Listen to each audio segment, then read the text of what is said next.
Welcome all to the SnailTrail4x4 podcast. If you like going off-roading in Toyotas, wrenching on Toyotas, camping in Toyotas, and maybe even poking a little bit of fun at Toyotas, and of course, hearing about how fantastic more chainsaws are in Toyotas, then this is the podcast for you. That's right, ladies and germs. My name is Tyler, and joining me for another episode of the SnailTrail4x4 podcast, Mr. Jimmy Jett. How are you doing, man? I am doing fantastic. Thanks. How are you?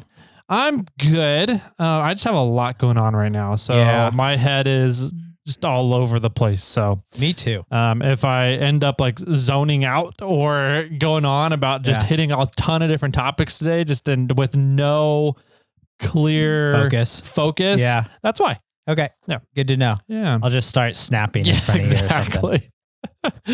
We need a safe word to get back on track. Man. No, there's just a lot going on. So, sure. But all good stuff. It's just juggling everything to make sure all the good things happen. Absolutely. So. Well, you guys have the new product coming out next month, or? We can talk about it because we're planning on launching, I believe, actually the day that this episode is going to air. Okay, today. Nice. So today, Thursday, essentially what we've been doing is we have a few different things coming out right now. So first off, we've known for a while, and I think everybody is pretty privy to it, that compressors just put out a ton of heat. Yes, they do. And so our hoses, so it's just kind of a fun trip down memory lane, right? Okay. I started off making MORRFlates 4-tire hose kits using Flexzilla hoses. Right. For the most part, it's a great hose. And what really drew me to it was that it doesn't freeze, it doesn't kink, it doesn't hold a memory, and it lays flat every time. Okay. But there's a couple of problems with Flexzilla hoses that reared their head to me, that I discovered over the course of about 2 years of using their hose. Sure. What's that? One is that they control the supply of it. Okay, yeah. So if they run out, I'm out of business. Yes. Right? So that was issue number one, because they did that a couple times. And so that was issue number one. Issue number two was that the material that Flexzilla is made out of is a very soft material. Okay. Which is nice. It gives it all those nice characteristics. The problem with that, though, is that when you crimp that material with a hydraulic or pneumatic crimp, the material will end up kind of dissolving and breaking down over time. Oh. So that crimp fails over time. That's why with Flexzilla hose, if you want to put it on an air system and make it airtight, you really need to use a hose clamp.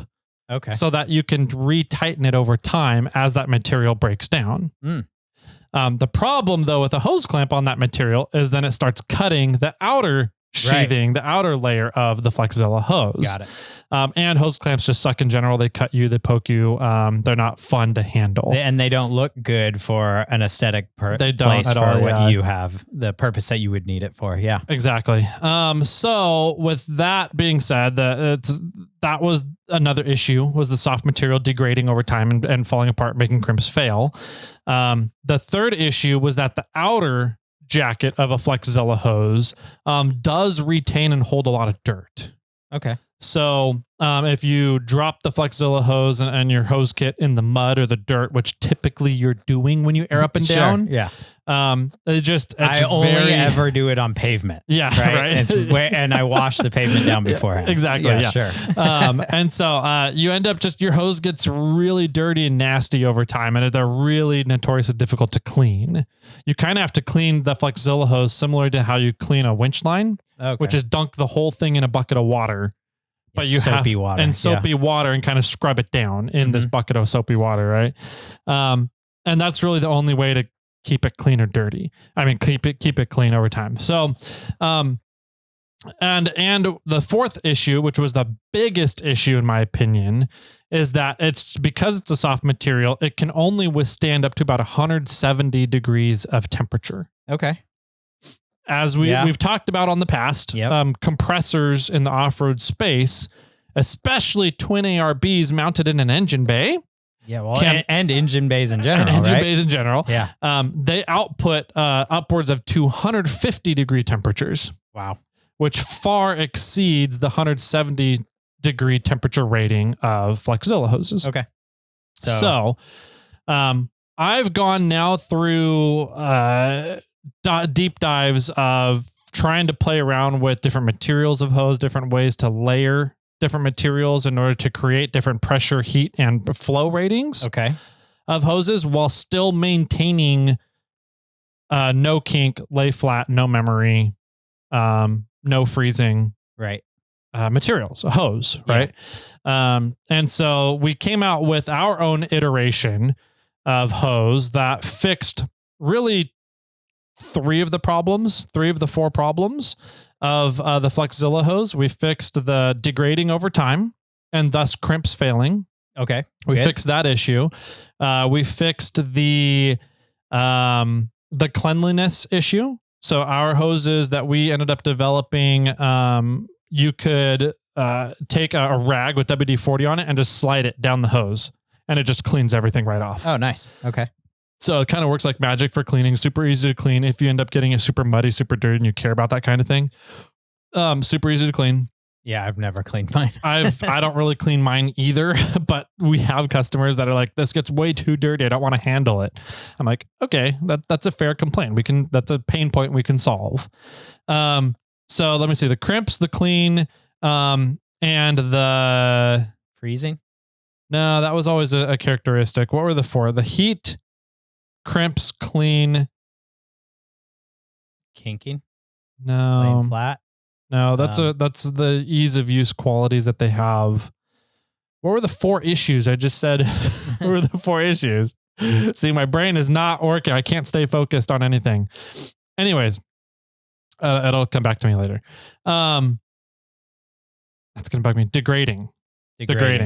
So we fixed the degrading. Want me to write these down for you? Yes, please. well, yeah, we fixed with our first iteration of our hoses, the second hoses we ever used in MORRFlates. We fixed the degrading, the cleaning, and the degrading, cleaning, and heat, which you haven't fixed.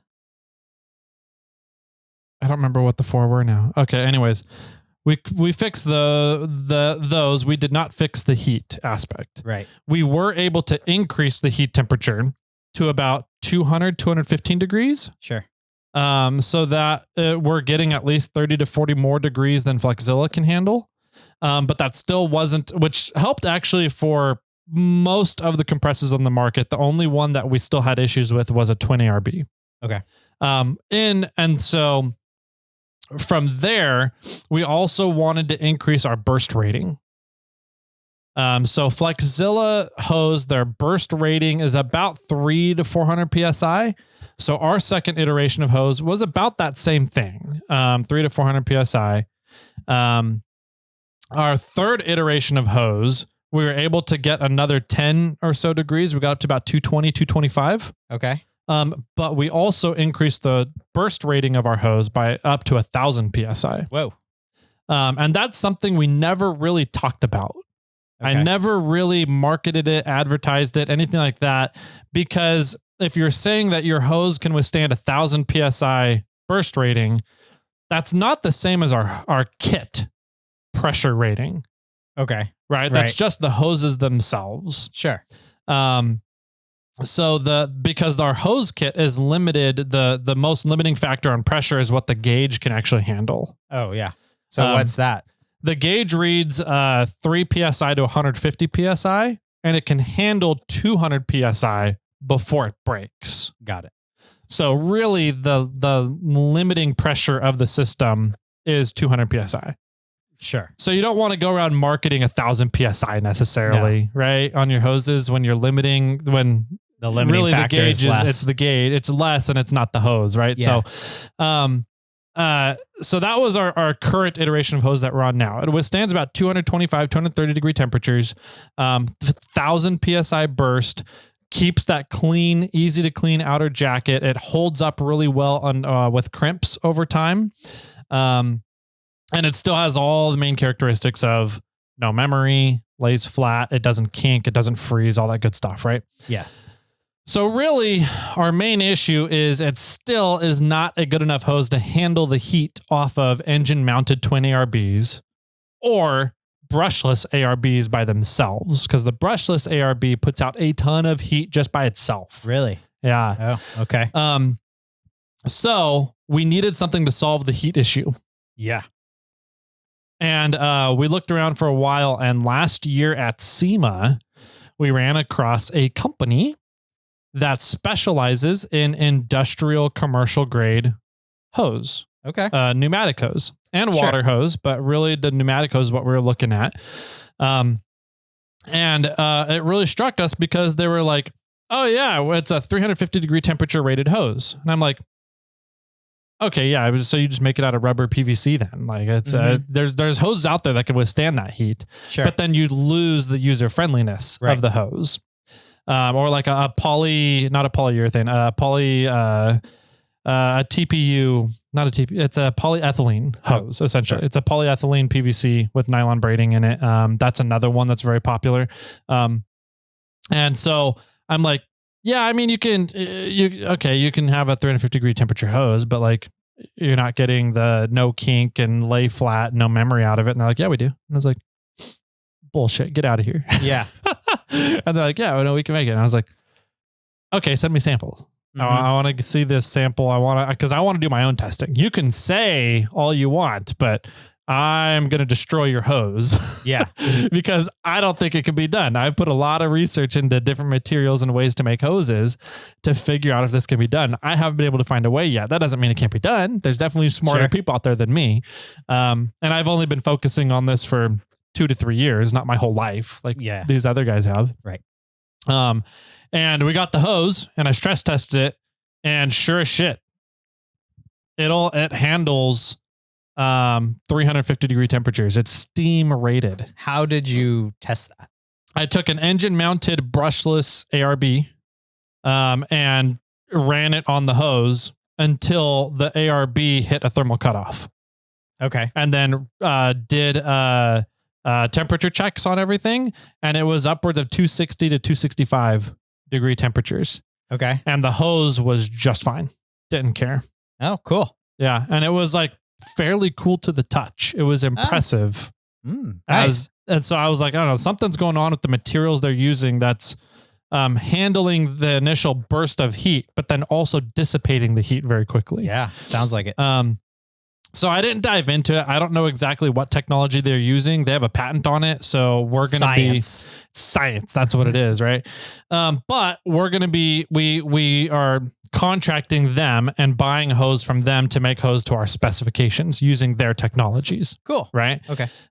So we are going to be launching that hose on Thursday, today, when this airs. So, we've had the hose in stock in the warehouse since the end of July, middle of August, right around there. That long? Yeah, for a while. What have we been waiting for?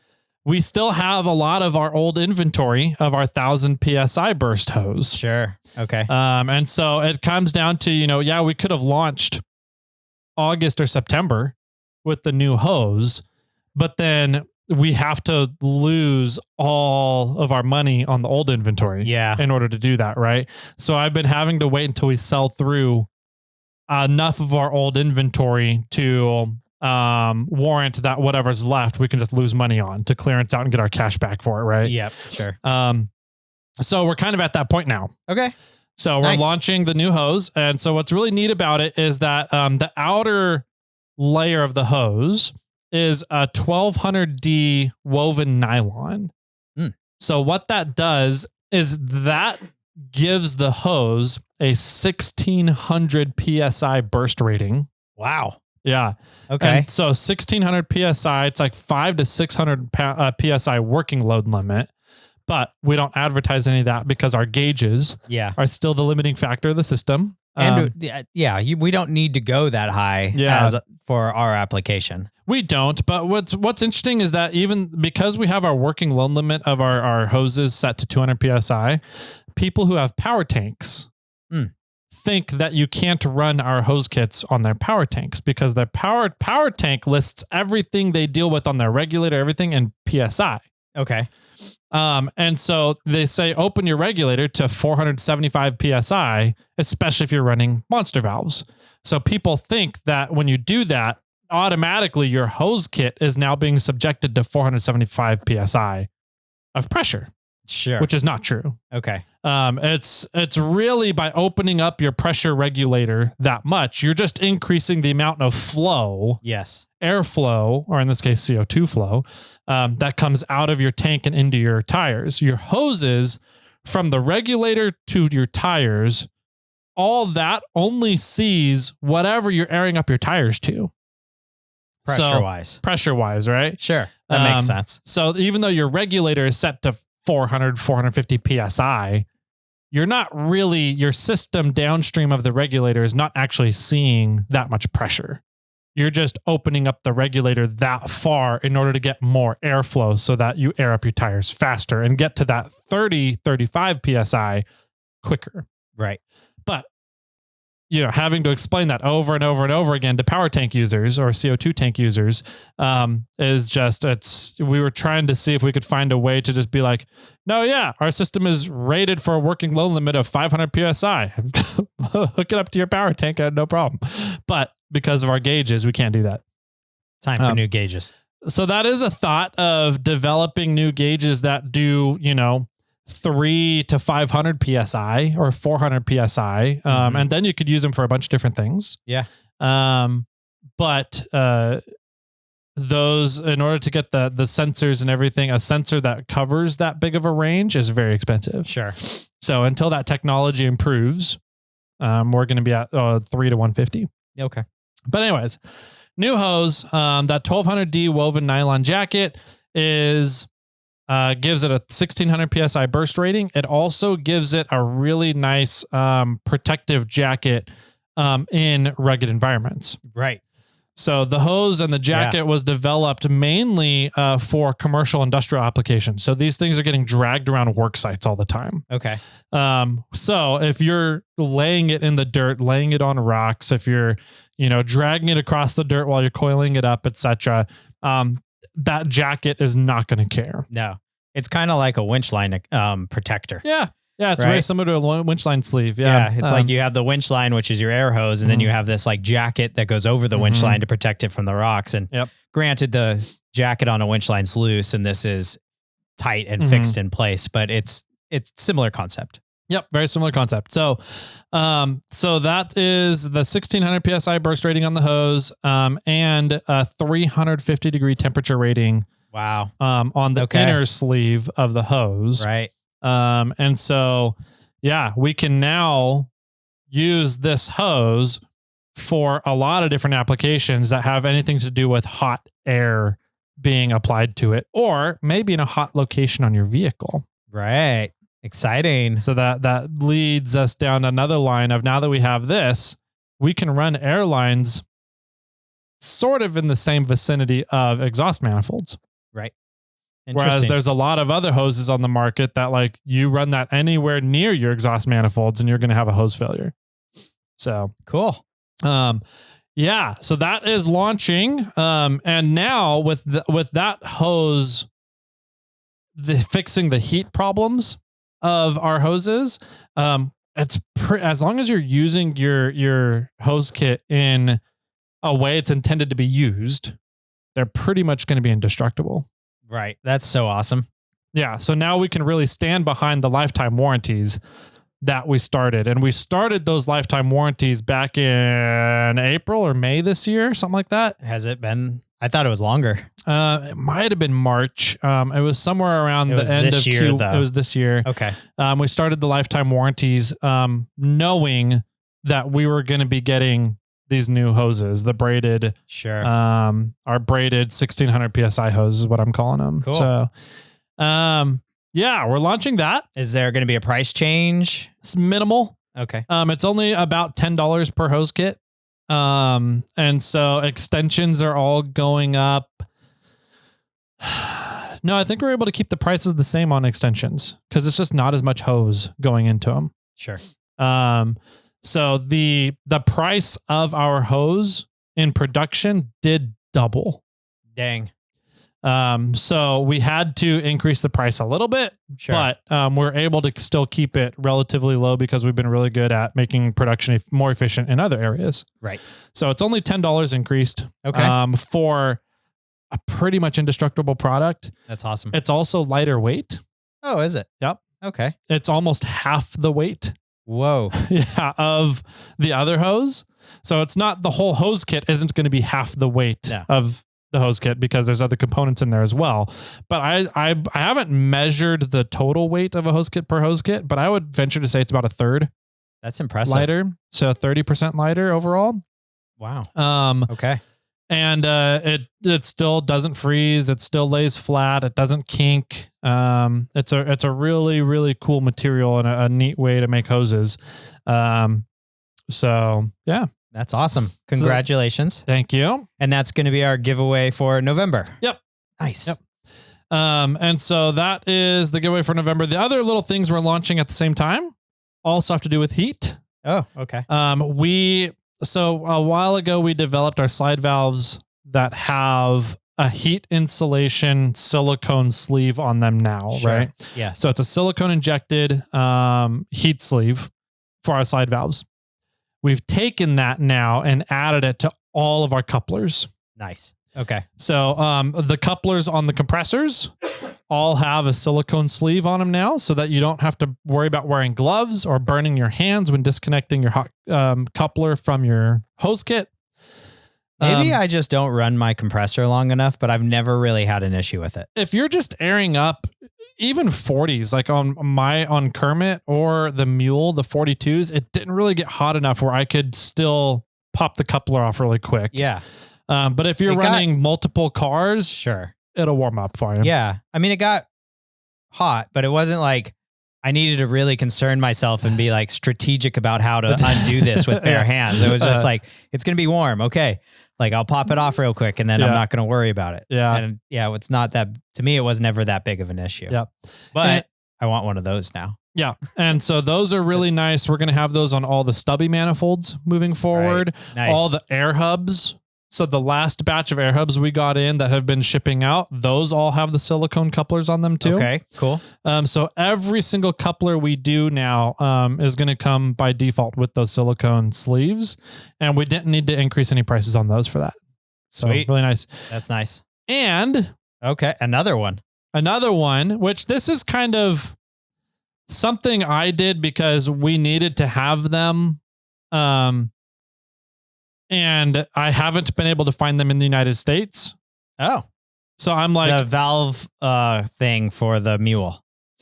The transmission valve. Oh, the transmission for the Mule. I'm making transmission valve bodies. No, that's not it? Okay. So on most Chinese-built compressors that are entering the United States now, there's an annoying fitting on it called a Nitto Q fitting. Okay. Where was that fitting located? It's on the output of the hose for the compressor, right? So it's like your industrial, your quarter-inch industrial, your quarter-inch automotive fitting. Yeah. So it's called a Nitto fitting, and it has its own specific coupler for it as well. It is not interchangeable with an industrial fitting, so you can't use industrial couplers on a Nitto fitting coupling. That fitting is a very nice high flow fitting. It's more high flow than your quarter-inch industrial fittings. Nice. Okay. But for airing up vehicles, your quarter-inch industrial fitting already flows more air than your tires can accept. Sure. So you don't need a higher flow than quarter-inch industrial when dealing with vehicle tires. Yes. But all these 12-volt automotive compressors are now coming with that Nitto fitting. Interesting. That Nitto fitting is a standard fitting for Asia and Australia for air fittings. Like the United States quarter-inch industrial is kind of the standard. Is our standard, and that's their standard. Their standard is this Nitto Q fitting. Okay. So they're coming standard on all these compressors that are coming in that people are just white labeling and bringing in from China, right? that fitting you cannot find in the United States with 1/4-inch MPT threads on it. Got it. Well, because it's not designed for it's not a standard fitting in the United States, right? You can find it with metric threads, straight cut metric threads, but like everything pneumatic and airwise in the United States is done with MPT. Right. So are you getting an adapter that goes from metric to MPT? No, I made NITOQ to 1/4-inch MPT. Oh. Yeah, so there is no adapter. It's one thing, one item now. Yes. And so we have the NITOQ fitting male 1/4-inch MPT threads. And then we also have the NITOQ coupler, which we designed as a push to connect coupler with the silicone heat insulation sleeve on it to male MPT threads. Nice. Okay. So if you have anything that uses those NITOQ fittings, you don't have to buy the NITOQ fitting to the metric thread and then an adapter from metric thread to 1/4 MPT thread, right, to make it all work. You can just get our piece. And like all the NITOQ fittings in the United States, they're like $30 or more. Right. Because they're all imported. And there's no demand. Yeah, exactly. So we're going to be able to sell them at our normal pricing. For if you just want a coupler, you can get it for $10-12, I think it is. We have it set at. Okay. If you want the full adapter, that'll adapt your NITOQ fitting to a universal coupler or NITOQ to 1/4-inch industrial. You can get that $20. Nice. So that's awesome.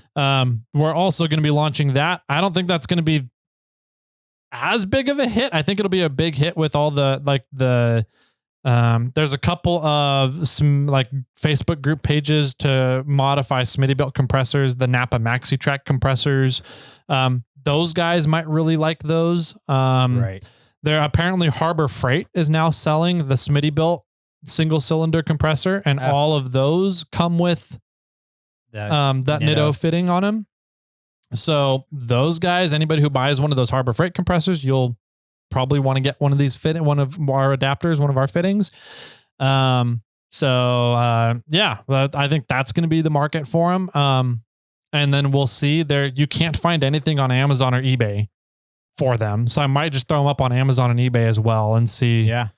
Just as an adapter, whatever you want. 1/4-inch MPT and just sell them a la carte kind of thing. Yeah. It's not a bad idea. So we'll see how that goes. But yeah, we're launching essentially 3 new things pretty much all today. So we're going to start talking about them all and going through them all. Yeah. The other big thing, oh man, that we're not really launching, but we got a great deal on, and we're passing on that deal to consumers, is our factory. We put in a purchase order for 10.6 PSI Pro compressors and our regular 10.6 compressors. Sure. The factory did not build our regular 10.6 compressors. They built 5.6 PSI Pro compressors. Oh. So they just built the wrong thing from what we ordered. Oh no. And I was like, that's not what we ordered. He goes, this is the invoice and of what you paid for. And I was like, yeah, but that's not what my purchase order was. And so I had to go back and send them the purchase order of what I sent them and show them. And they're like, oh, okay. Yeah, we fucked that up. Sorry. And I was like, okay, so I'm not getting the 10.6 compressors we need now. We have to do an emergency production on those. Unfortunately. And I don't want the 5.6 PSI Pros.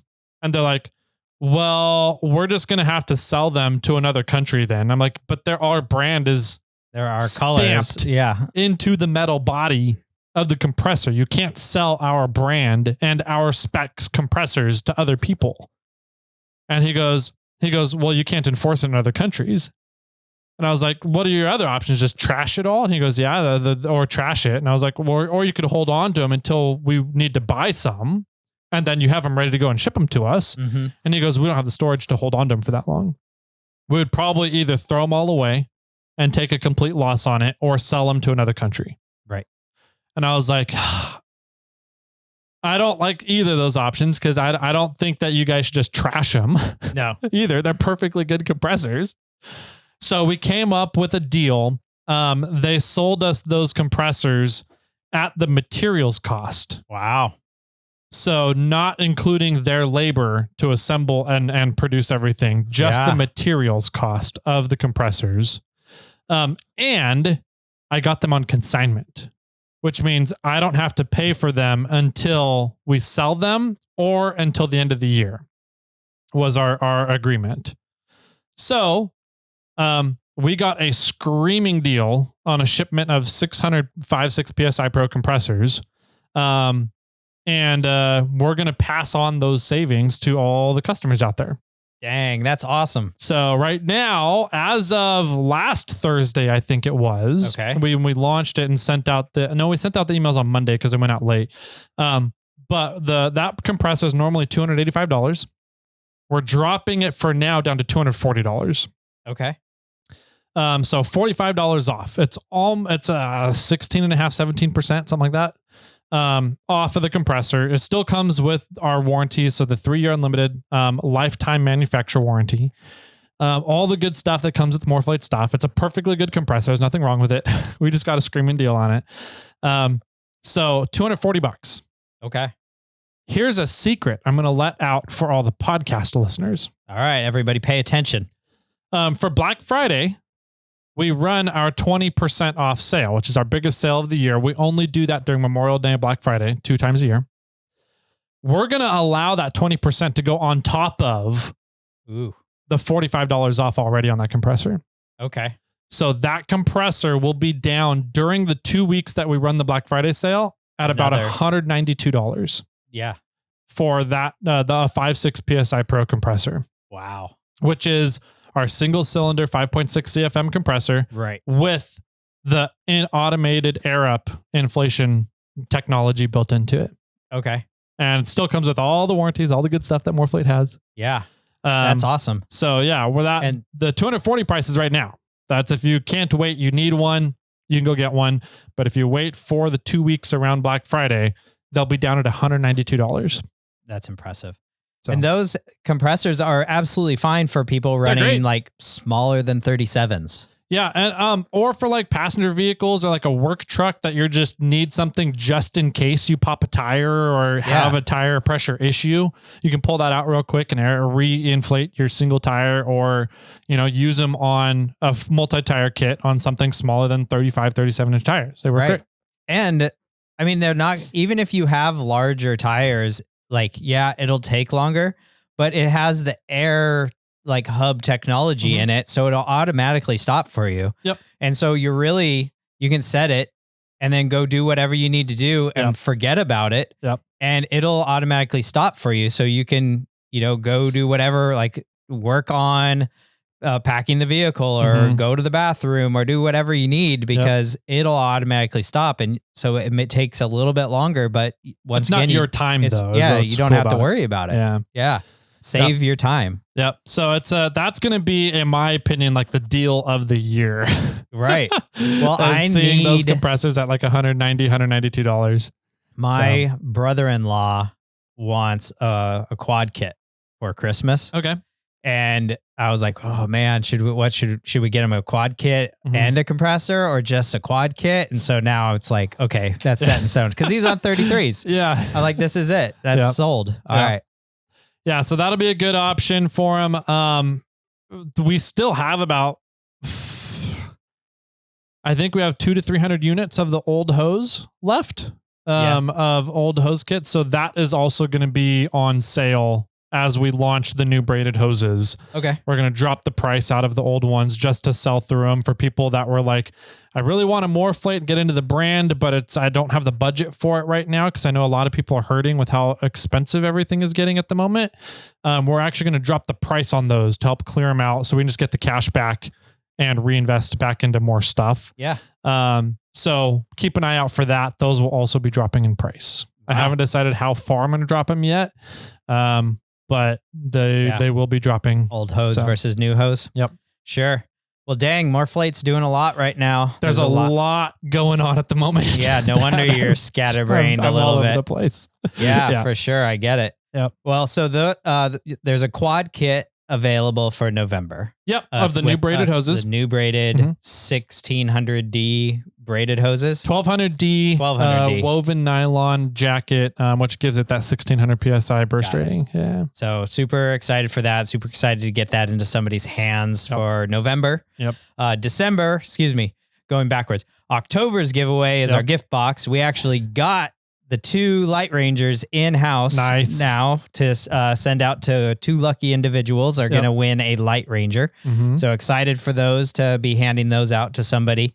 If you guys want a chance to win the Light Ranger or the quad kit or the really fun thing that we're doing in December, which we'll talk about in November at some point, you need to go over to Yreka4x4, log in, go down to the watch, listen, and discuss section. Click on the SnailTrail4x4 podcast and then sign up in the giveaway tier.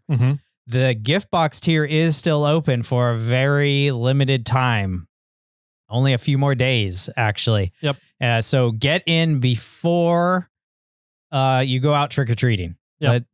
Get in as soon as you possibly can because Austin shuts that tier down. He's where is he? No, he's in the Arch. Where's the Arch?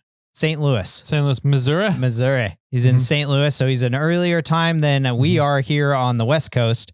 If you're on the East Coast, you got a little bonus. Yep. But get in early because he's going to go out with his kids and he's going to shut that thing down just before he walks out that door. So get in as soon as you can. Don't linger. Get in for that gift box tier. We've had a few people getting in. I've seen a few signups, which is exciting and fun. Or if you just want a chance to win some of these cool products, get in for that gift box tier. I think that they signed up because they're excited to get a Carnage welder in April. Yeah, so. Me too. I'll sign up for the gift box tier for that. Joe's going to get mad at me for saying that. Yeah, you're going to get a Carnage welder box. Yeah, right. And if you want to put the Carnage welder in it, then you've got to contact Joe for the rest of the parts. Exactly. Oh, man. But yeah, so that's exciting stuff. Good, congratulations, MORRFlate. That's really cool things you've got going on. Yep. Let's see. We're already pretty much a third of the way through this episode with updates from MORRFlate. Yeah. So let's just real quick, let's say another way you guys can win something is by leaving us a review on Apple Podcast. Right now, once we get to 800 reviews, we're giving away an Onyx Elite membership. When we get to 850 reviews, we're giving away an Onyx Elite membership. Then when we get to 900 reviews, what are we giving away? MORRFlate prize pack, upwards of about $1,000. And the new braided hose kits was one of those new items in that prize pack. We're going to have a new item in that prize pack. Another new item, which is in the works. Once that's all ready to go. Absolutely. So yeah, excited to be able to announce one of those items that's going to be released, for that 900 review, giveaway. So get over and do those things. If you want to enter, feel free to. Doesn't cost you anything. Well, nope. I guess the giveaway tier or the gift box tier do cost you some money, but the leave a review costs you 0 monies and you automatically enter yourself a chance to win. Yep. So cool stuff. Now that we're 40 minutes into this episode, let's take a quick break and we'll be right on back to talk about what Jimmy and I have been up to. Hey guys, I love going out wheeling and I love playing in the outdoors, and one of the main tools I rely on for all of the activities is onX Off-Road. onX keeps me in the know, it keeps me on the trails, and it keeps me from getting lost so that I can make it back home to my family and friends. There's tons of tools and data available for outdoor activities on the app that helps you plan your next trip, and it helps keep the adventures rolling. Start your free trial over at onxmaps.com.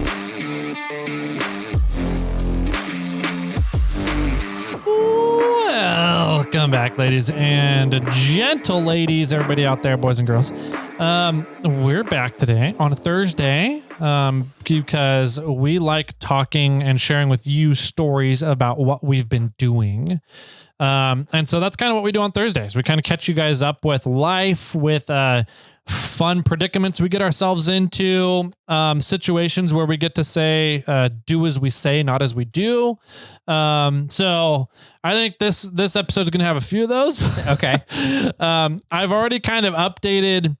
I got to update everybody earlier in the show on a lot of what I've been focusing a lot of my time on really over the past 6 months that I haven't really been able to talk to. So getting to kind of verbal vomit at everybody and let it all out finally was very nice. I can get that off my shoulders. Now I can talk about it and I don't have to be like, oh, what can I not talk about as I'm trying to talk about stuff? Yes. So I do have 2 other stories of what I did this weekend. Yeah. Well, there was chainsawing in the intro, so I'm assuming some trees got hacked up. Okay. And I don't know what the other one is. So, or maybe I do. I don't. It's a resolution to sway bars. Oh, okay. So I have those 2. What were you up to this weekend? What do you got to? I primarily went and visited the in-laws. Okay. Yeah. So that's what I was up to. Did you get to like play with anybody's sway bars or no make fun of their vehicles or made fun of a lot of vehicles all the time? That's not nothing new. Right. No, we went up to the in-laws. They live up in Yreka. Okay. Which is like way up there, about a half an hour-ish, maybe to the border of Oregon. Wow. And I thought Yreka was lower than Yreka. Yreka's up north further? I don't know. Because so Yreka is up like Highway 101 and Humboldt Bay. Highway. I don't know if 1 or 101 meet or around there. I'm not sure. But Yreka is up Highway 5. And so it's more like central. It's inland. Okay. Yeah. So we drive 5. It's the inland empire of Humboldt. Yeah. Okay. Got it. We pass Shasta and go like over the pass there on Highway 5 from Shasta. And then it's like a half an hour past Shasta. Gotcha. Okay. Past Weed, California. Yeah. And you keep going a little ways. And so we had a pretty big storm this weekend come through. Okay. Up there. Yeah. At least. And it was pretty tame down here. Yeah. Very tame down here. So and most of the weather was in probably southern Oregon, north of California. Okay. And so we figured like we had planned to be going to visit the in-laws for like a month or more. And it just happened that, okay, well, it's just going to be storming the whole time. Yeah. Like that's how it's going to be. So we didn't really plan on doing a whole lot. We kind of went up there. I drove the majority of the way. I drove about 2.5 hours to Red Bluff, and then I swapped spots with the assistant, and the assistant took over. And that's like when the rain started hitting. And then going through Shasta, it's kind of windy turns and it was foggy and she was getting stressed out. I'm like, you want me to drive? Yeah. Like I can take over again. So we pulled off on an off ramp and we, Chinese fire drilled it and then jumped back in the seats. And I drove the rest of the way from then on. And we got in about little after 9 or so to the in-laws house. They have a really cool house. It's like 3 stories, but 2 of the stories are split levels. So it's really like a 5-story house with like 4 or 5 stairs going kind of different ways. At one point, you're looking at like 3 sets of stairs, like going funny ways. It's a really neat house. A little bit of backstory on everything. So the assistant's dad married a widow, and the widow's husband built the house. And I was just like, wow, he had a really cool brain because he did a really good job the way that he designed the house. It's really neat. It's not very neat for parents that are getting older though. So we're kind of trying to figure out what to do, help them figure out like, you guys should maybe move into that bedroom because it's all on sort of the same level as the kitchen. It'd be a lot easier for you to get around in like 10 more years. And they're like, we like stairs. I'm like, okay, well, consider it. Yeah. Regardless, we didn't plan to do a lot. They're very religious. I'm not very religious, but I got drugged to church just because that's the way it goes. You got drugged at church? I got pretty much drugged at church too. Yeah. Like they did at the beginning of communion wine. They put a little extra something in there, man. No, like at the beginning of church, they kind of asked for like anybody have any specific prayers that they want to say. And the assistant's mother-in-law raised her hand and she just was like, I want to introduce the family, and then she like hands what the question was. Yeah. She like hands the mic to me. I'm like, hi. I'm Jimmy and this is the assistant and this is the mini assistant and we're Hi, I'm Jimmy, and I'm an alcoholic. Yeah, we're up here. Yeah, please pray for me. I'm an automotive-aholic. I'm an automotive-aholic. Yeah. Well, and it's funny because I did one of our listeners and Clinkenbeard Strong. Okay. A few people have been sending me this link to a Toyota Stout for sale. Oh. And it's in Southern Oregon. Okay. And I joked to the assistant about like, hey, we're almost going to Southern Oregon. Like, let's just tow the trailer up and pick up the Stout. And she's like, you don't need any more trucks. You need to finish your project first. Blah, blah, blah, And then the price dropped. Oh. And then while I was up there, the price dropped again. And I was like, babe, like we should have brought the trailer. We're only like 30 minutes from it. Yeah. I was like, no, didn't work out though. Anyways, it was a lot of fun seeing the in-laws. They're fantastic cooks. We had a great time. They made a whole ton of applesauce like a weekend before or 2 weekends before, like 200 quarts of applesauce. Holy crap. I did the math. I was like 52 gallons. Oh my God. Roughly of applesauce. They made a 50-gallon barrel of applesauce with some left over. Yeah. 50-gallon drum. Well, no, they made a 55-gallon drum of applesauce. Pretty much. Yeah. They made a 55-gallon drum of applesauce. Holy crap. And there's apples still left over. Do they have an apple orchard? No, or did they just buy them all? They bought some and they raided the neighbors' yards. Okay. Pretty much. Wow. Because like the neighbors weren't doing anything. They're like, can we get your apples? And they're like, sure. Yeah. And so we ended up making apple butter. Ooh, that's good. Which is, quite tasty. And it's very easy. It just is a little time consuming. Okay. And the primarily time consuming part is just waiting for the crock pot. Oh. So we made the majority of it. We cut up the apples and seasoned and spiced them before we went to bed. And then we let it go in the crock pot all night long. And then when we woke up, you just kind of immersion blender the whole thing up. Okay. And then you kind of boil it off a little bit more to like reduce it down. And then there you go. You got apple butter.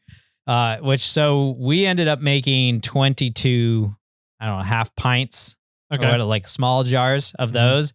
And they pretty much gave us the entire lot because they are like, we still have more apples. Like, we'll just make another batch. Wow. And they gave us some applesauce. And one of the cousins made pear sauce, which was very good. Okay.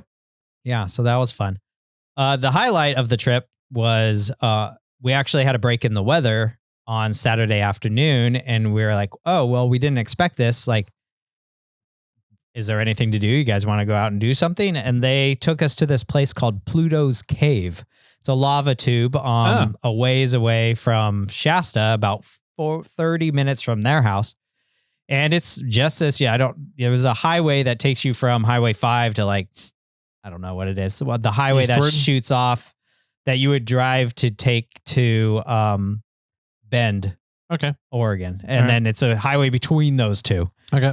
And then it's literally a dirt road off the side of the highway, not marked, that, if you blinked, you would have missed it. Yeah. And you drive 100 yards, quarter mile off the road. And then there's a sign there that says, welcome to Pluto's Cave. And it has an arrow. And you walk down this path, maybe 100, 200 yards. And then there's this hole in the ground. And it's like a lava tube. And we kind of scurried our way down the little hill and we walked one way and it ended pretty quick. Okay. Then we came back and went the other way and you went through like 2 or 3, like it's the same cave, but it had openings. Okay. Right. Like the roof had collapsed. Okay. And so you walked through the cave and then you walked over this rock pile and then you walked through the cave and walked over this rock pile. And then I think it was the third one, maybe it was the fourth one. And then it's like dark. Or like I was told it's been like a mile. It goes back. And we went, I don't know, until it got dark and the mini assistant started not liking that as much. She was all good when you could see the light at the end of the tunnel. But as soon as there was no light at the end of the tunnel, she didn't want to go much farther. Okay. But that was really cool. And I was sort of bummed. I wish I would have brought a token there. But we figured, well, it's going to be raining the whole weekend. We're not going to go and do anything. So we kind of left them behind. We thought about it, but we're just like, So that was the highlight of the trip for me. That'd be hard to find though, because I don't think you can get GPS coordinates when you're inside the lava tube. I don't know. Maybe I could have hit it at like near the entrance or something. The entrance, yeah. So that you get to the point, and then like if you want to hike in the tube, you can. Mm-hmm. I have hit a few like that where it's like an interesting point of view, or an interesting start of an event, and then you can continue to choose to go do the rest of it if you want. Yeah. Yeah. Speaking of tokens, I think we're coming damn close to getting ready to release those. I think we have about 20 of them out there in the wild, including I would say 20 to 30. The ones that we are previously hidden. Yep. So, I have gotten some people in a few different states hiding them. So that's a lot of fun. Nice. Yeah. That's good. So that was the majority of my weekend. And what we did, we just drove home after that and then did laundry and cleaned up and had to do our Sunday chores, before Monday hit. But something else I did do was Hustle Nuts came over on Thursday. Okay. A week ago. And we did a little bit of work on Samantha. We did mainly, it's been like so long since we kind of worked on Samantha. We had to like think about where we were at in the process again. And one of the things that I'm doing is I called Brian over at 4-Wheel Underground and I said, what do I need to do to get aluminum links? And he's like, you want aluminum links? And I was like, I want aluminum links, Brian. Yeah. He's like, okay, we'll get you some aluminum links. I said, okay, what is the distance from like eye to eye that you want it set up, whether it's with aluminum links or not? And he said roughly 42 to 43 inches. I said, okay. So now that I had that measurement, we went, Hustle Nuts and I looked at how we had Samantha laid out, and I was like 4 or 5 inches short. Oh, geez. From that length. And I couldn't push on the front axle. Okay. And I couldn't necessarily push the axle farther forward because I'm running into the engine mount. Yeah. So we cut the engine mount out. Perfect. I want that axle. Links. I want aluminum links. Let's go forward. Yeah. And I want I want the best approach angle that I really can get. Yeah. So we cut because the upper link bracket goes right up into this like beautiful pocket that's available to us. But when I push the axle that far forward, the engine mounts in the way. So we cut that away. We pushed the axle into position. We measured everything out and we put it for the most part at full bump, maybe just a little above where full bump would be, because we can push the axle way up. And we talked about this, Hussman and I.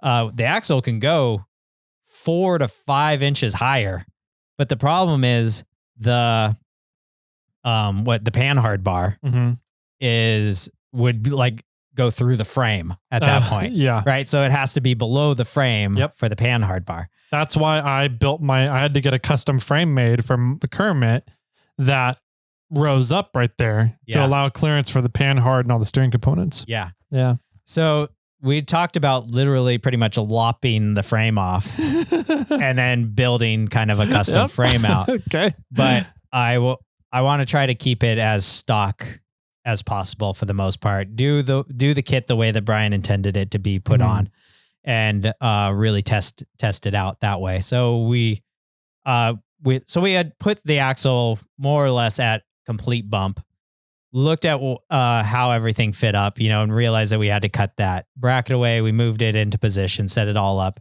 And then we started talking about, okay, how are we building this now new custom engine mount bracket? Okay. And it's almost like the way that we kind of did it, or the way that we're thinking about doing it, it was the way that we talked about it, is putting a plate on where the engine mount is, and then running a tube nearly straight across. And then that's, for the most part, is just above the frame. And so it's just going to be this mount where you'd normally mount it, and then like on the engine block, okay. And then a DOM tube that shoots off almost parallel, and then some sort of like bushing that is similar to like leaf spring bushings. Okay. Yep. And then on top of the frame, and then just some frame brackets. Okay. On there, and maybe I'll make a plate that like goes down, bends 90 degrees and then is flat and then bends 90 degrees and comes back up like a U so that I have more places to weld on. Yep. Instead of just two plates that go straight down. Yeah. But it looks like that's as simple as it needs to be because it just kind of lines up. And the original stock engine mount brackets are so big that once you eliminate them and you look at it, there's a lot of room there. And I think it's going to work out just that easy, which sounds bizarre. What about your shock towers? So I don't know yet to that question. Because my engine mounts for the 3.4 on the 2nd gen frame, and granted we moved them down and backwards a little bit. They're lined up fairly in the same place as the shock. If I put that engine mount on top of the frame, it's about where the shock tower would be. Right. So you'll need to look at that and see if I'll take that into consideration. You can always just cut the back out of the shock tower and then your coil over, as long it's going to hit the frame before it hits the mount. So you can just modify your shock tower, but yeah. We'll look into it. I mean, it's a good point of something to take into account. I know that like on Bobcat, the shock towers are outside, like built outside of my frame. Okay. And built up and over. And then I built gussets that went back onto the frame from there.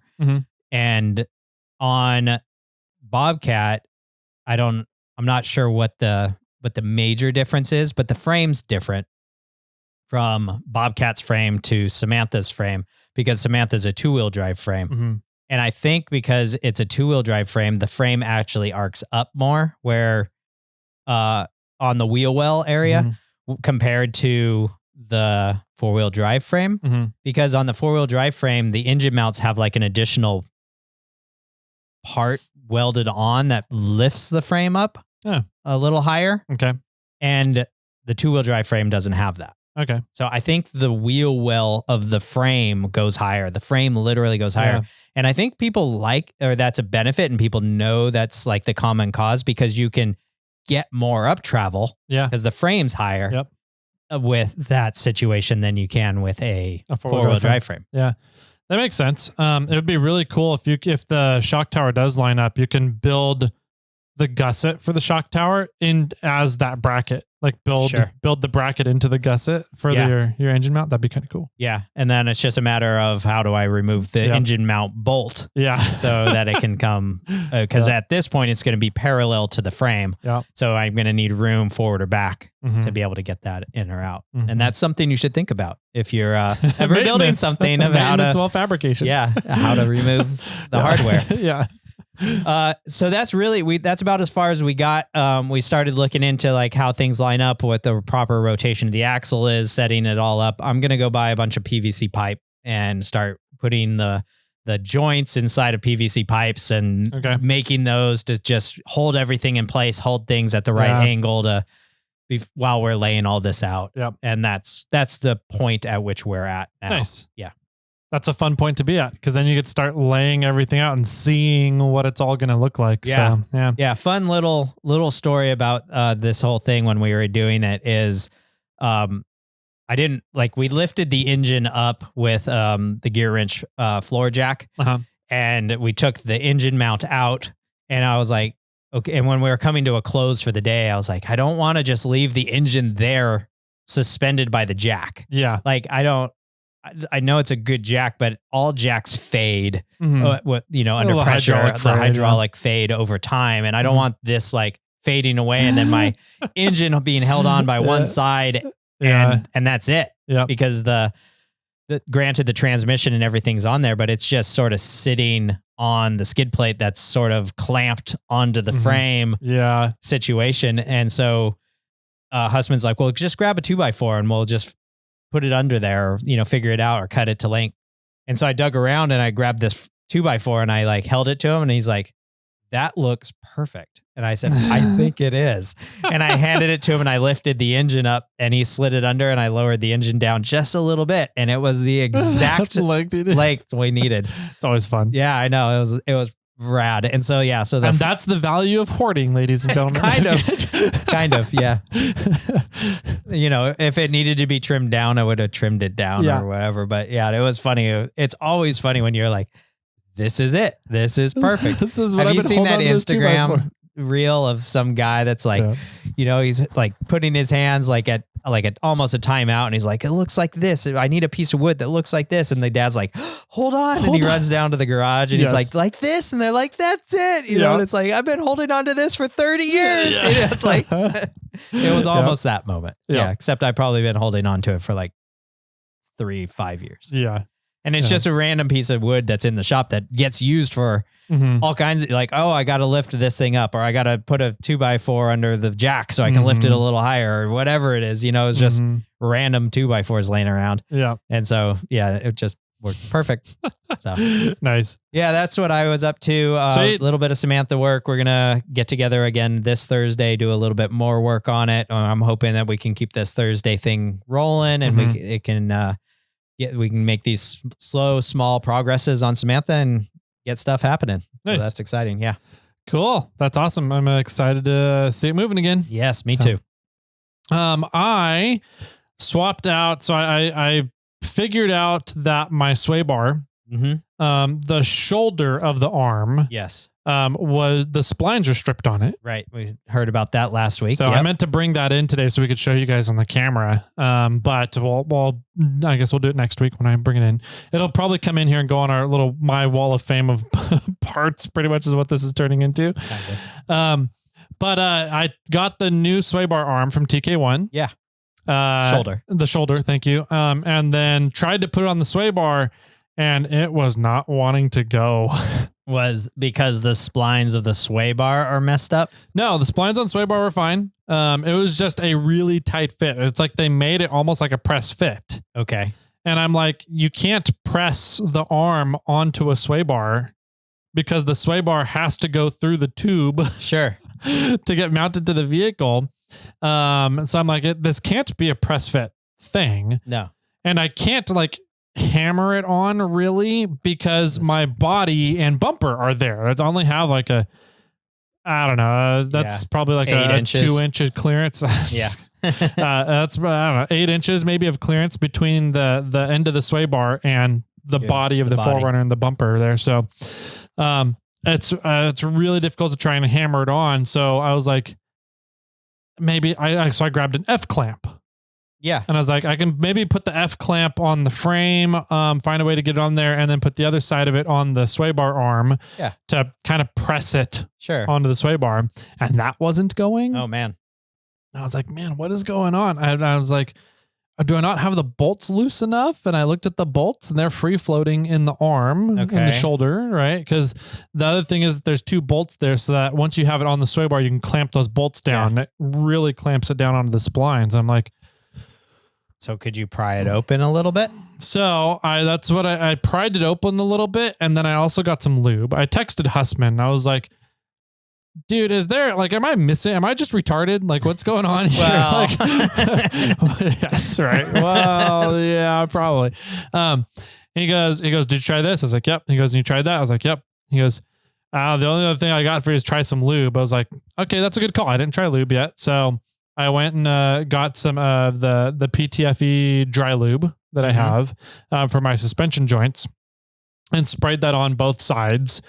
And then it started going on. And I'm like, okay, cool. And so I also spread it out I don't know if I actually spread it out. I actually did anything to spread it out because it's a solid chunk of billet aluminum. Like, I don't know if it did, but psychologically I feel like it did. Right. So I was able to then hammer it on from there. A dead blow was not working. I had to use a solid hammer, a real hammer. So now my poor sway bar shoulder looks like ground beef because it's just beat on billet aluminum with a steel hammer. But I got it on, I got all the threads on, I Loctited everything. Okay. And then went and drove it around the block and I was like, oh my God, this is amazing to have a sway bar on for street driving. So, night and day difference. That 1000% was the issue. Okay, nice. The truck does the 4Runner does not really lift anymore. It has a little bit of torque lift on it, but nothing like it did. Right. It doesn't really lean and roll in turning anymore.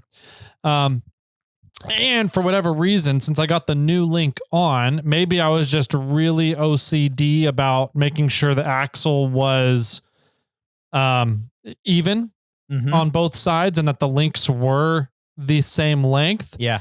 That it doesn't do roll steer anymore either. Oh, nice. So I'm guessing either they weren't set up at the exact length when I got it, because it's always kind of had a little bit of roll steer, and I just assumed that was because I have it at how much lift I have it at. So when you start rolling, your radius, the radius doesn't change, but the axle moves according to the radiuses, and since I don't start with them parallel to the ground, right, you have more of a change during the articulation of the axle. Okay. You have more of a lateral change during articulation due to the radius and not starting parallel to the ground. So I always assumed that was the reason why I had roll steer. And I was like, I'm just going to deal with it because I'd rather have the ground clearance for what I use the rig for 99% of the time than, and just deal with knowing I have a little bit of roll steer. And turns out, I think that they just weren't set up perfectly. Yeah. Okay. So when I put the new link on, I was really OCD about getting it down to within 1/16 of an inch of each other. Nice. And I got rid of the roll steer. Okay. And so I was like, it's hard to tell if you really have roll steer when you have no sway bar, because the whole body goes flopping all over the place, but you're not steering while you're flopping. So it's kind of like, I'm pretty sure it is, but I'm too concerned about rolling over the flop right now. So now with the new sway bar actually attached to the axle, there's no more roll steer. The body is very stable while driving it around now. So yeah, I'm pretty stoked the way it's sitting at the moment. Awesome. Sounds good. Which means I still got to sell it. Although a listener did write to me on Instagram. Oh. And they said, I have the solution for you. Okay. Take a Jeep body and put it on Kermit's chassis. And I was like, that's not actually a terrible idea. No, that's not a terrible idea. It's really not. I wonder if you could get one of those aluminum cabs. Right? Get an aluminum LJ built from Genrite or something. Yeah. So anyways, I got to figure out what Jeep body is closest to 107.5 inch wheelbase, which I'm guessing would be an LJ. And price out what like that would be, like a 2-door LJ. Oh, that's all LJs. LJs are 2 doors. Oh, it's a long LJ, TJ, right? LJ. I was thinking JL. Gotcha. Sorry. Dyslexia. Well, 2-door JL maybe. Yeah, 2-door JL. I think might fit the 107 inch wheelbase. I don't know. If we had a producer, we could ask him real quick. Jimmy and I were talking about something off air before this. So which might be fun in the future. We'll see. Yep. Anyways, so yeah,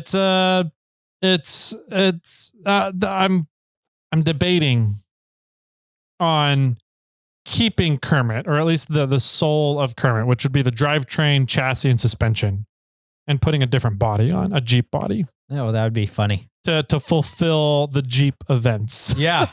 That way I could go to Jeep events and be like, yeah, you like my Jeep? It's actually a Toyota. Suckers. You would have to put a Toyota badge on it. Right. Yeah. Yeah. Take all the Jeep badging off and put Toyota badges on. SR5 TRDs. Yeah. Yeah. That'd be funny. So anyways, I'm like, that's a harebrained idea that I don't hate. Yeah. I like it better than selling Kermit right now. And it's the perfect for the hodgepodge of Kermit. Right. Totally. Yeah. I wonder if they do make like a single cab Jeep truck style. Like the old Comanche? No, like it's a JK or JL, but it's only a cab of like a truck. Okay. Like right behind the doors, it ends. Yeah. And then you could put a truck bed on or flatbed or something. Maybe a JT truck bed on it. I think Ian I thought that he custom made that cab though. I didn't realize he got the cab. Well, maybe he did, but I think they make just the front clip and cab of it, and you can turn it into a truck. Okay. I have to do some research on it. I haven't looked into it, but I'm like, I don't hate the idea. Right. So we'll see. Yeah. Kermit is running awesome right now. He's really fun to drive around. Everything's working great except for the Willwood parking brakes. I still haven't called them to go through the diagnosis and see like what is their warranty on the ECU and everything, but that's on my to-do list with everything else going on in my head. So aside from that, let's see, I trimmed some trees this weekend. Right. I'm excited to hear about this. So we talked last time on air about me planning on doing this. This was coming up. And you bought a 20-volt DeWalt chainsaw. Yep. 12-inch bar. Yep. So a little baby bar on a 20-volt of their 20-volt max battery system. Which is your platform. Which is my platform. It's what I got. Yep. I have a bunch of them. And I was a little concerned on if it would have enough torque to really do the job. I had some thicker branches. None of them were thicker than 12 inches. Sure. But I was curious if it would have the torque, and I was curious how many batteries I would go through doing this job. But when the tree company quoted me $750, I was like, I think I can get that job done in about 3.5, 4 hours. Okay. So if my time is worth, I say 50 to $60 an hour, that's $300, $350. And how much was the chainsaw? Chainsaw was $200 for the tool itself, $300 for the tool, battery, charger.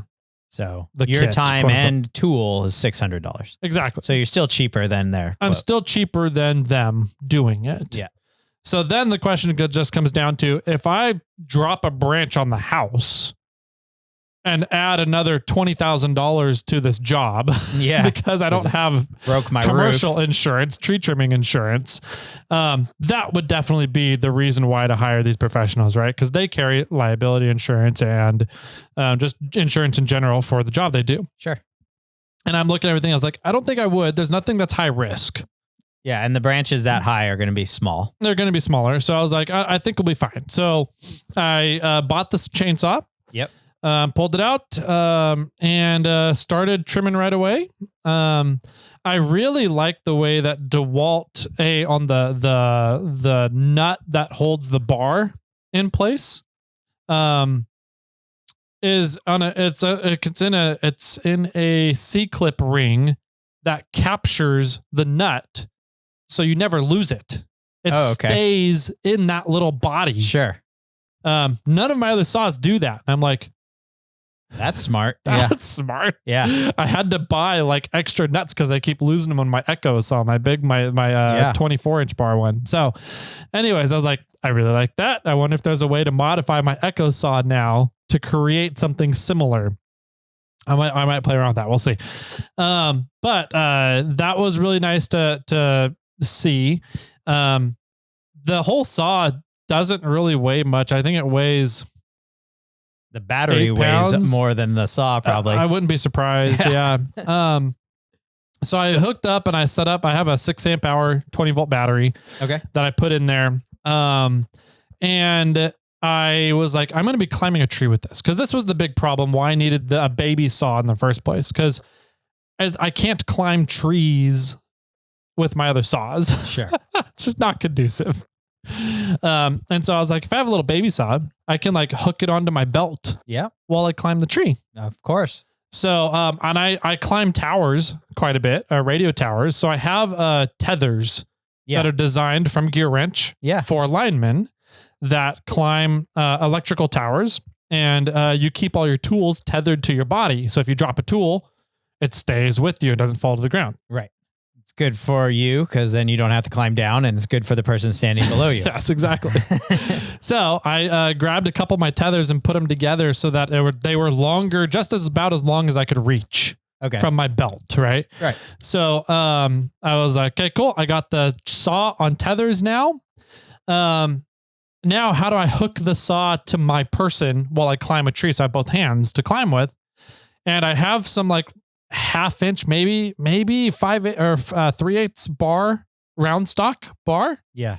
From something. I don't remember where it was from, but I have it. And I was like, let's just bend this way and create a hook and a loop on this side and then completely bend it all the way over on the other side.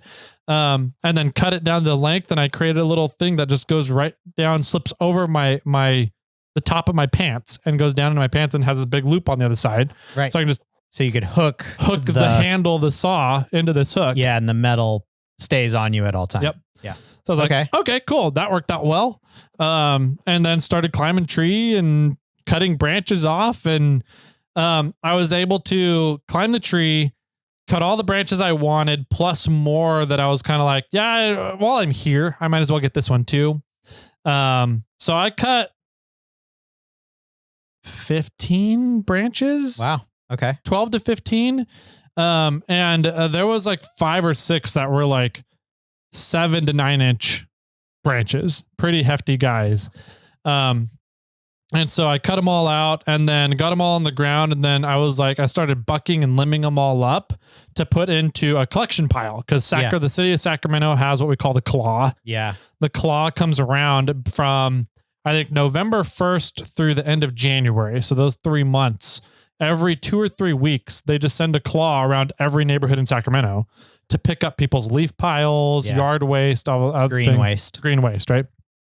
So I'm sitting here like bucking and limbing all these branches that are all over my yard, my neighbor's yard.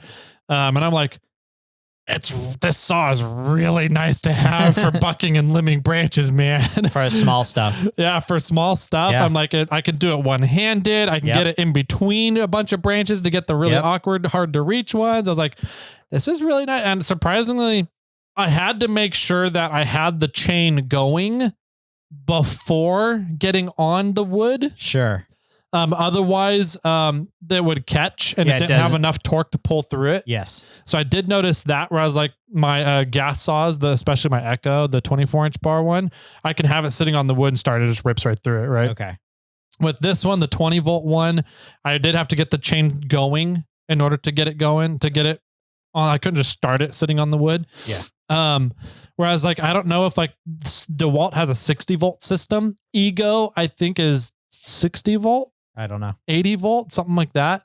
I wonder if that would have enough voltage to just rip through it and pull through, but it had enough torque to get through everything that I put it through. Nice. And I only used 2/3 of one battery. Wow.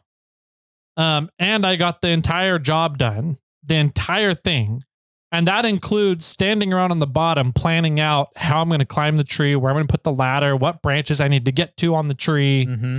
So planning out the cuts, cutting everything, limbing it all down and putting it into a pile and cleaning up the pile, 2.5 hours. Wow. Nice job. So $125 of your time. Yeah. If you're charging $50 an hour. Yep. $125 of my time plus a $300 into a saw. So $425. I looked at the secretary afterwards and I was like, I just made you $300 to go get wine. Perfect. And she goes, okay. And I was like, and I got a new toy out of it, another chainsaw out of it. So, it was a very fun project. I had a great time doing it. I was very impressed, for what that little 20-volt, 12-inch saw did, and how easy it was to maneuver and use for a small project like that. Apparently a listener wrote out after our last episode that we were talking about doing this. Yeah. Mm-hmm. And he goes, hey, I have that exact saw. I will tell you the oil chamber in it leaks. Yeah. So does my Ryobi. Okay. So he said that it's apparently a known issue with the DeWalt saw, and maybe they're using the same oil chamber as the Ryobi. I don't know. And so that's why I store it with the oil chamber vertically. Whatever position, because mine came with a case. Yours probably did too. Oh, no case. Oh, mine came in a case, or we bought the one that had a case, or however it worked. And the case is square, all the way around, and the handle will fall into the case to make it flat if you wanted to put it upside down. But the bar sticks out of the case. Yeah. Right. Yep. And it has a little sleeve that you can put on.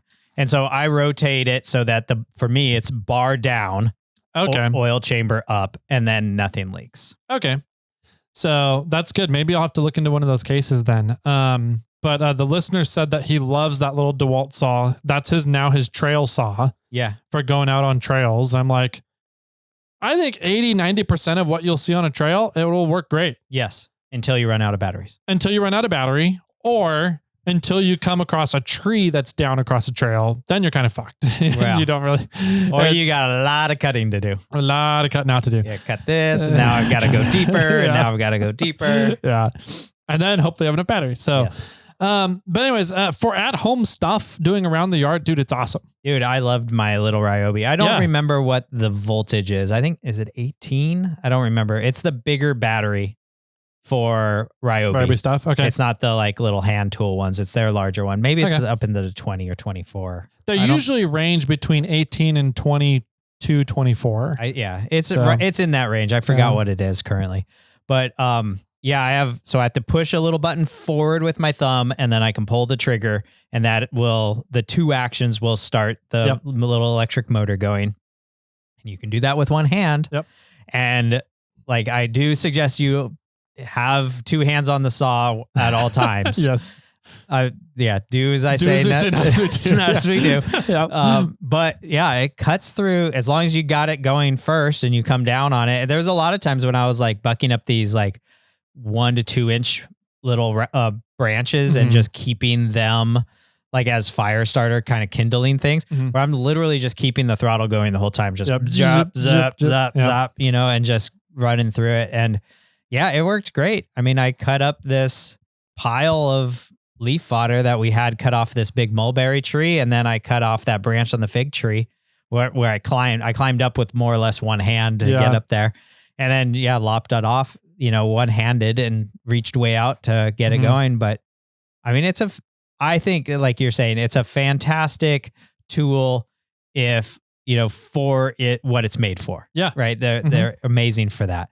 Around the yard, doing basic trimmings, it's great. Like if I needed to buck up a tree, like the pine tree that fell, over a year ago now at my house, there was no way. I would, it'd be days on the batteries to get anything done on that tree, where the stump was over 2 feet. It was over 2 feet in diameter.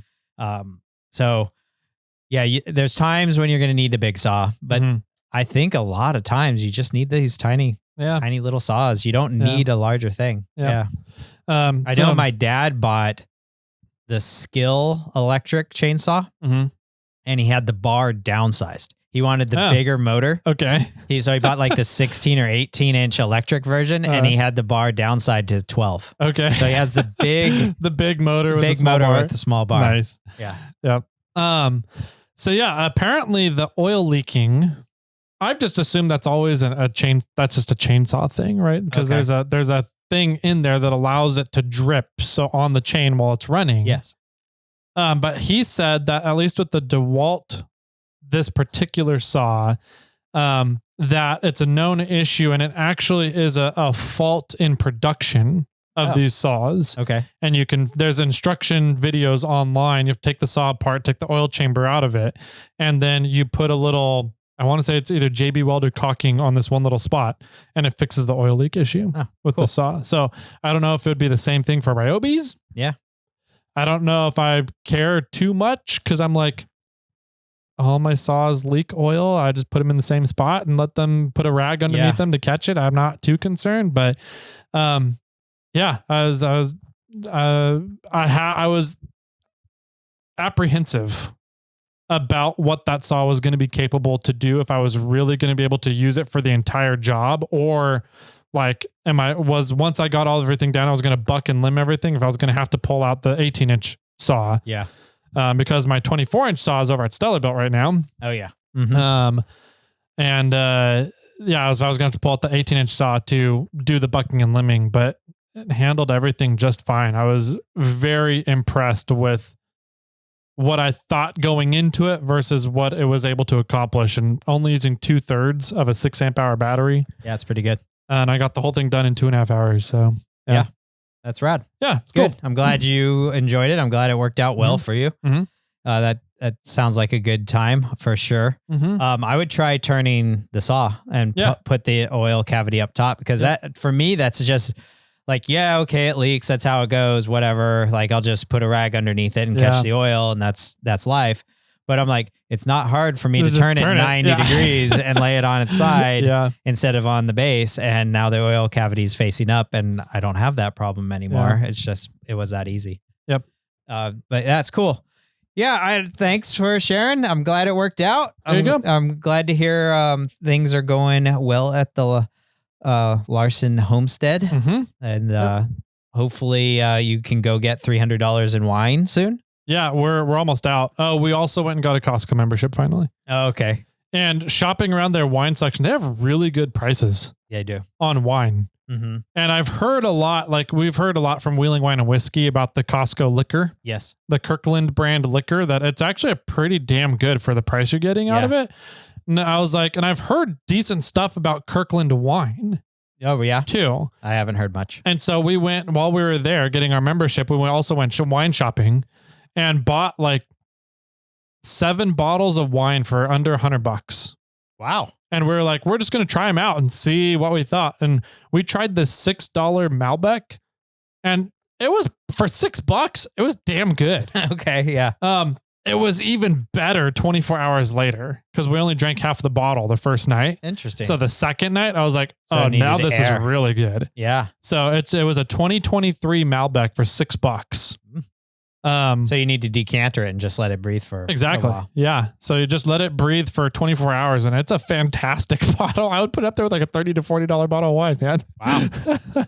So anyways, I'm kind of like, now I'm excited. I want to go try all the different wines at Costco and all the Kirkland brand wines just to compare and see what they're like. So for sure. Anyways, that was the other highlight to the weekend. Cool. Well, if you guys have any comments for us, you know how to reach us. You can find us on Instagram. I'm over at SnailTrail4x4. Tyler's at 4x4 Toyota Tyler. You can email us, Jimmy or Tyler, at SnailTrail4x4.com. Or you can phone in and be a part of our snail mail episodes, and you can give Tyler some more Costco wine suggestions or some Costco whiskey suggestions at 916-345-4744. I like it. I like it a lot. Jimmy, any final words to wrap up the episode for everybody today? I really like the Costco whiskeys, and they're secretly subtle, but if you read the labels, you can actually figure out who they're distilled by. And there are some fantastic deals on those whiskeys. They also have really good prices on the regular whiskeys. There was, oh my God. What did I see there? I'm totally escaping. I'm blanking now. There was, I didn't see any Blantons. E.H. Taylor. No, I didn't see that one. They had some really good prices on, what is the pig? Whistle Pig. Whistle Pig. I saw some Whistle Pig there. Frey Ranch I saw there. I want to say what the Oceans. Jefferson's. That one I saw there, and they were all around like $40 to $55. Yeah. And I was like, I've seen these at Bevmo for $80 to $90. Yeah. So I was like, okay, I might just be going back to Costco as my liquor store. We'll see. Yeah. Well, and here's another tip for those out there. Yeah. You don't need a Costco membership to go buy alcohol. Really? Yes. There's a law, or at least in California. I believe in California, there's a law that says you cannot have a membership event or a membership store that limits the sale of alcohol. A sale of alcohol has to be available for everybody. So you can walk into a Costco. They're going to want to check your membership. You go, I'm here to buy alcohol. They'll send you to the membership table. They give you a special coupon or whatever ticket, so that you go and you can go get your alcohol in the store. And then when you go through the register, you give them that coupon or ticket or whatever, and you're only allowed to buy alcohol so that if you have anything else, they won't let you buy They won't ring it up for you. They won't ring that up for you, but you can buy the alcohol at their price for not having a membership. That's good to know. There's Jimmy's drinking tips for today. So, and with that, my friends, keep crawling.